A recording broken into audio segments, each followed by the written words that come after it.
Stop. Look at your desk right now. Look at the nameplate they gave you. Look at the title on your business card. Now ask yourself a question you've been avoiding for years. When did you become a servant? You don't remember the exact moment. It happened slowly. A paycheck here, a promotion there, a title that sounded important. They gave you just enough to keep you hungry, but never enough to make you free. And now you're trapped. You feel it every Sunday night, that sinking dread in your stomach, that voice whispering that you've wasted your life building someone else's empire while your own dreams rot in a drawer labeled someday. You were told lies, beautiful, comforting lies. Work hard and you'll be rewarded. Be loyal and they'll take care of you. Keep your head down and wait your turn. Be a team player. Your boss is your mentor. All lies. And the worst part, you believed them, because believing them was easier than facing the brutal truth. The truth that Nicolo Machiavelli understood 500 years ago. The truth that modern corporate culture has spent billions of dollars hiding from you. Your boss does not want you to succeed. Your company does not want you to grow. The system is not broken. The system is working exactly as designed. It's designed to keep you in a cage. A cage made of salary. A cage made of benefits. A cage made of the fear that if you leave, you'll have nothing. But here's what they don't tell you. You're not just trapped. You're farming yourself. You are the crop. Your time, your energy, your potential. These are the resources they harvest. And just like any good farmer, they give you just enough water, just enough sunlight to keep producing, but never enough to grow, tall enough to see over the fence. Today, we're going to burn that fence down. We're going to expose the architecture of the corporate cage. We're going to show you exactly how they keep you weak, compliant, and profitable, and then we're going to hand you the keys to the only door that matters, the door you've been too afraid to walk through. But I warn you, once you see the cage, you can never unsee it.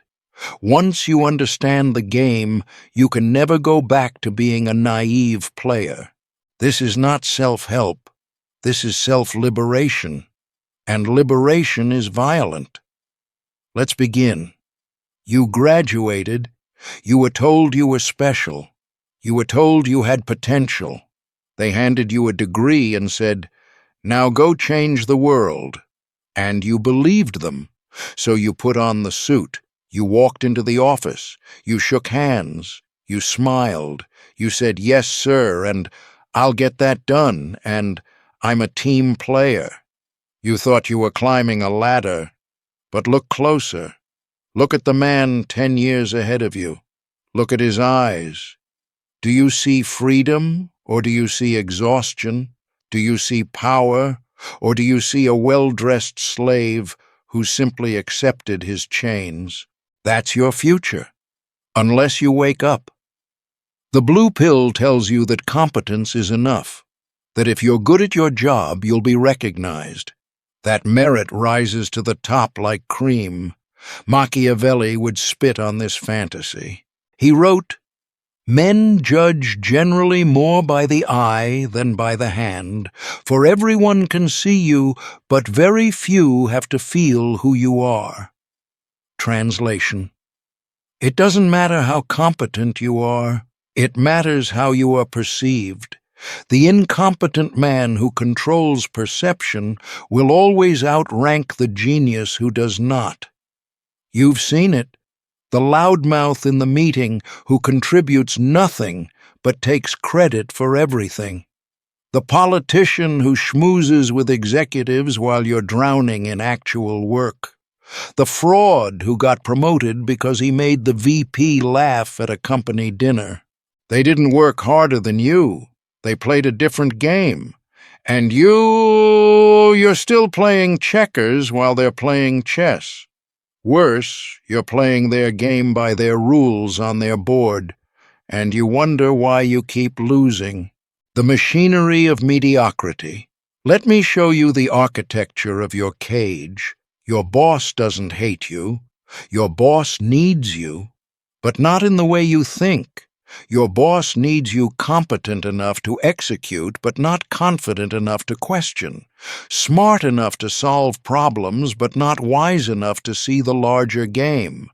Valuable enough to keep around, but not indispensable enough to have leverage. This is the sweet spot. This is where they want you, because the moment you become too valuable, you become a threat. The moment you become indispensable, you have the power to leave. And power is the one thing they cannot allow you to have. So they manage you, not toward greatness, but toward controlled mediocrity. They give you projects that keep you busy, but not projects that make you famous. They give you raises that feel like wins, but don't change your tax bracket. They give you titles that sound impressive to your family, but mean nothing in the market. It's a masterclass in control, and you've been the student. Machiavelli observed, "A prince must always appear compassionate, trustworthy, kind, guileless, and pious, even if he is not." Your boss has read the same manual, the kind words at your review, the promise of next quarter, the sympathetic nod when you mention burnout. It's theater. Behind the mask, there's a cold calculation. How much can we extract from this person before they break? How little can we pay them before they leave? How long can we delay their promotion before they notice the pattern? You are not a person to them. You are a resource, and resources are meant to be used until they're used up. Law 1. Never be good at one thing, be essential to everything. Here's where we flip the script. The incompetent employee does one task poorly. The competent employee does one task well. The irreplaceable employee becomes the glue that holds the entire operation together. But here's the trap most people fall into. They think being the best at their job makes them irreplaceable. It doesn't. It makes them exploitable. If you're the best graphic designer, they'll keep you in graphic design forever. Why would they promote you and lose their best designer? Machiavelli wrote, "It is better to be feared than loved if you cannot be both." In the corporate context, translate that to this. It's better to be needed than liked. You must become essential, but not in a way that traps you. You must create a web of dependency where your absence creates chaos across multiple departments, multiple projects, multiple power centers. Learn your boss's job. Learn your boss's boss's job. Sit in meetings you're not invited to. Volunteer for cross-functional projects. Build relationships with people 3 levels above you and 3 departments to the side. Make yourself a node in a network, not a cog in a machine. When you leave, the machine continues. When you leave, the network collapses. But here's the secret they don't want you to know. The goal is not to stay. The goal is to build so much value that you can name your price or walk out the door and build your own empire. You're not trying to be the best employee. You're training to be the predator who eats employees for breakfast. Law 2. Control the information flow. Power is not in the doing. Power is in the knowing. Your manager controls you because your manager controls the information you receive. They decide what you know about company strategy. They decide what you know about your performance. They decide what you know about your market value. This is not an accident. This is a weapon. The moment you know what they know, the hierarchy collapses. So become the person who knows things, not gossip. Intelligence. Who's getting fired? Who's getting promoted? What division is getting shut down? What's the real reason for the restructure? Machiavelli advised, "The first method for estimating the intelligence of a ruler is to look at the men he has around him. Flip that. The first method for gaining power is to become the man that rulers need around them for intelligence. Be the person who has lunch with the VP's assistant. Be the person who grabs coffee with the consultant who's auditing the department. Be the person who reads the earnings report and sees the pattern before the layoffs begin. When you know what's coming, you can position yourself. You can either ride the wave or get out before the tsunami hits. Information is not power. Acting on information before others do is power. And when you have information they need, when you're the one who warned them, who saved them, who saw the threat they missed, you are no longer the employee. You are the advisor, and advisors are never the first to be sacrificed. Law 3. The strategic absence. You are too available. Your availability is killing your value. Economics is not just about money. It's about scarcity. If air were rare, we'd pay for it. Since it's abundant, we ignore it. You are heir to your company. You're always there, always responsive, always willing, always saying yes. This signals low value. Machiavelli knew that a prince who is seen too often becomes ordinary. Familiarity breeds contempt. You must learn to withdraw, not out of pettiness, but out of strategy. Stop answering emails at midnight. Stop taking calls on weekends. Stop being available for meetings that aren't urgent. Create scarcity. When you're there, be fully present, be brilliant, be the most valuable person in the room, and then disappear. Go dark on a project and watch how quickly they realize they need you. Let someone else struggle with the problem you usually solve, and watch your value skyrocket when you finally step in. But here's the nuance. You're not being lazy, you're being selective. You're training them to respect your time by making your time expensive. When you answer immediately, you're free. When they have to wait, when they have to ask twice, when your attention becomes a privilege instead of a given, you have shifted the power dynamic. The boss who can call you at 2 a.m. owns you. The boss who has to schedule time 3 days in advance to speak with you fears you. Fear is respect. Respect is power. Law 4. Build your exit before you need it. The slave has one master. The free man has options. Right now, you have one income stream, one identity, one set of skills that only matter inside your company's walls. This makes you a hostage. Machiavelli wrote, "A wise prince should rely on what is in his own control, not on what is in the control of others." Your paycheck is in their control, your title is in their control, your future is in their hands. This is unacceptable. You must build your parallel economy, the side business, the consulting gig, the portfolio, the network outside your company that knows your value. Not because you're going to quit tomorrow, but because the man who can quit tomorrow has all the leverage today. When your boss knows you need this job, every negotiation is over before it begins. They can lowball you on raises. They can pile on responsibilities. They can disrespect your time. Because what are you going to do? You have a mortgage. You have kids. You have bills. You're trapped.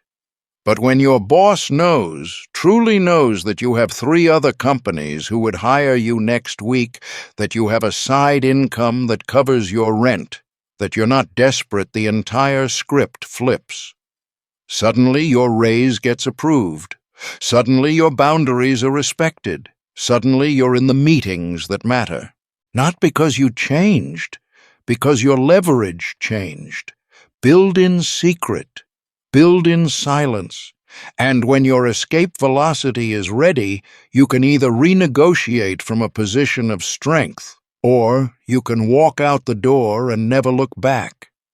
The cage only works if you believe there's nowhere else to go. Law 5, never reveal your full capability. This is the darkest law and the most essential. If they know what you can do, they will extract it from you. If they know you can work 80-hour weeks, they will expect it. If they know you can manage 3 projects simultaneously, they will assign you 4.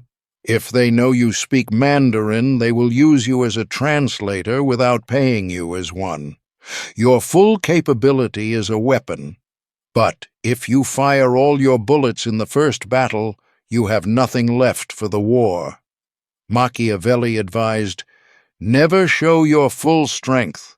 Keep some in reserve for the enemy adapts to what they see. Operate at 70%.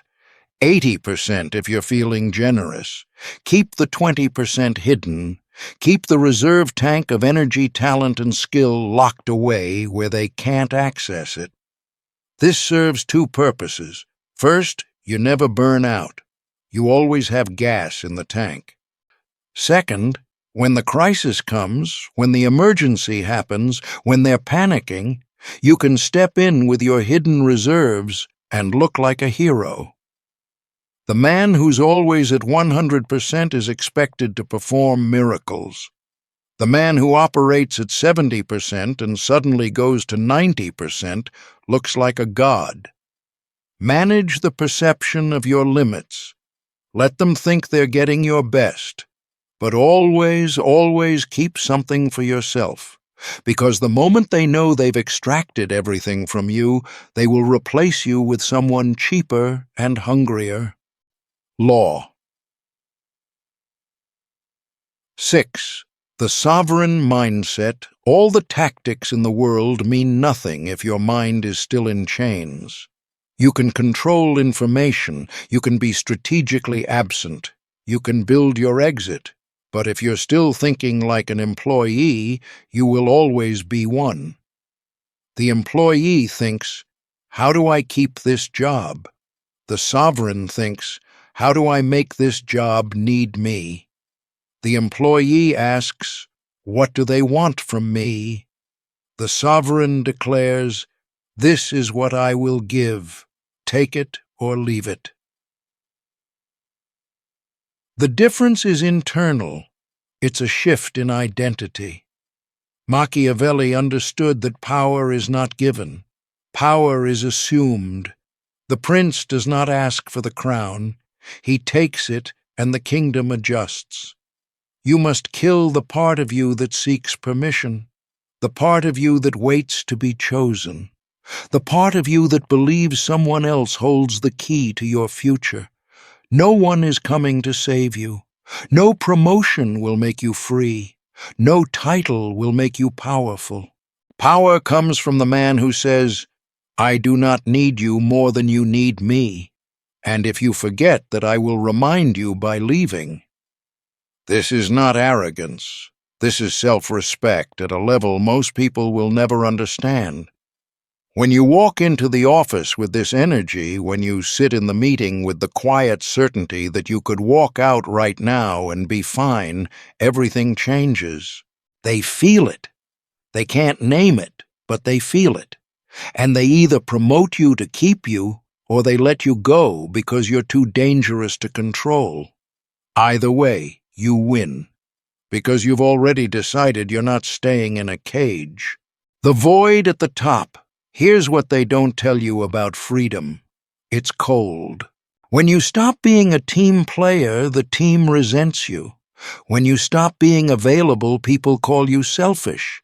When you stop performing loyalty, they call you a traitor. You will be misunderstood. You will be talked about. You will be alone. But Machiavelli knew the truth that the sheep never learn. It is better to be feared than loved if you cannot be both. The sovereign is always alone. The king sits on a throne, not in a circle. This is the price of power, and most men are not willing to pay it. They would rather be liked than free. They would rather be comfortable than powerful. They would rather stay in the cage with the other prisoners than walk out into the wilderness alone. But you're still reading, which means you're different. You've felt the cage, you've tasted the chains, and you're done. So here's your choice. You can close this video. You can go back to work tomorrow. You can keep pretending that if you just work a little harder, if you just wait a little longer, they'll finally see your value. Or you can accept the truth. The system is not broken.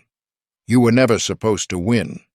You were designed to be fuel for someone else's empire. And the only way out is to stop playing their game and start building your own. If you're ready to stop being a servant, subscribe. Not because I asked, but because you've made the decision that you will never kneel again. The herd is comfortable, the wilderness is cold, but only one of them will make you free. Choose